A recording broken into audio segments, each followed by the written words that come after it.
Listen, there's no right or wrong way to deal with the loss of a loved one. You can expect grieving to be rough, and it's different for every single person. Another important thing, it's not just a matter of coping with loss. It's about coping with change. And that, Wellcasters, takes a lot of time. Today on Wellcast, we're dealing with a pretty difficult subject. How do you deal with the death of a loved one? How do you live your life in the face of a life-changing event?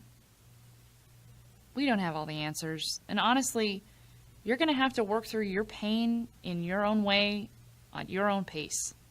But if you're looking for it, we do have some advice. First things first, you need to remember that grief is a process and not a task. You might have heard of a popular theory that breaks up bereavement into stages: denial, anger, bargaining, depression, and acceptance. While you might identify with some or all of these steps, you got to remember that grief is less like a staircase and more like a roller coaster. There are peaks and dips, and they don't always happen in predictable ways. You might feel better for a while and then worse, and that's okay. It's natural to have an uneven journey with your grief. Don't be afraid of the pain. You shouldn't try to stuff your sorrow away into a place where you don't have to deal with it. It's just going to stay there. In order for you to work through your grief, you're first going to have to acknowledge that it exists. There are a lot of ways to do this. You might have to be alone for a bit. Maybe you need to write down your feelings in a journal or talk to someone. Do things that make you happy. When you're grieving, it's sometimes difficult to hold on to who you are. After all, so much of your energy is focused on the mourning of your loved one, which is fair, but it's easy to get sucked into a mind space where you can't even remember your former self. We want to tell you it's okay to take time to do the things that make you feel like yourself and give you joy. Recognize the relationship between the mind and the body. When you're experiencing grief, it's really easy to forget the things that you usually do as a matter of routine.